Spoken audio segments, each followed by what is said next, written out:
Okay guys, good morning. Ako'y nagbabalik sa aking channel. So ngayong araw, ang ating gagawin, tayo ay maglalagay ng sagra sa ating mga panara. At lalagyan na rin natin ng handle para maitakid na natin maya-maya. So ang unahin kong lagyan ng bisagra ay yung itong malalaki muna, itong nasa gitna. So, umpisahan na po natin. Nasukatan ko na yan.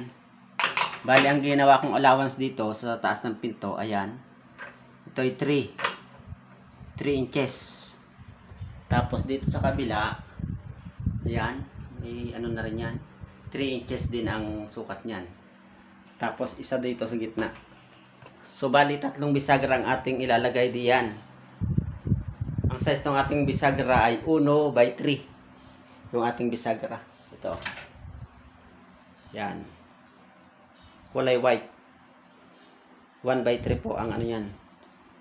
Ang size. Okay, umpisahan na natin.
Hello guys, magandang araw muli. Ako'y nagbabalik sa aking channel.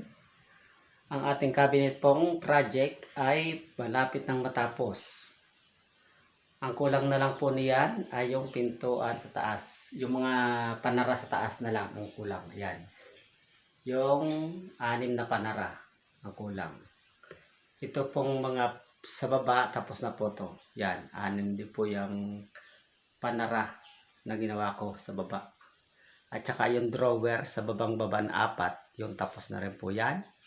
So ngayon, ang ating gagawin, itatakid natin yung ating panara sa itaas. Yung 6 na panara dyan. Okay? Simulan na po natin ang ating pagtatakid. Ito guys, yung mga panara na aking itatakid. Oh. Yan, 6 yan. Bali, magkakatong sila, magkakapartner. Yan. Yan. Oh, pag-partner yan. Tapos yan. Total yan, 6 lahat yan. Alright. Umpisa na tayo.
Okay guys, tapos na tayo sa pagkakabit ng ating mga panara sa ating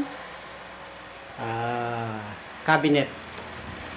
Yung ating project na cabinet drawer. Drawer cabinet pala. Yan na po ang siyang ang cabinet. Oh. Yan po, hanggang ceiling po yan. Yan drawer cabinet na yan. Yan po.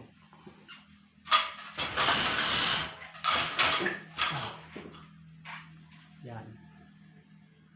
Ang laki po niyan, ang luwang po niyan ay 12 feet. Tapos ang taas po niyan ay 9 feet ang taas. 12 by 9 po balian. Ang kabuang laki ng cabinet niyan. Yan po. Bali sa susunod kong video,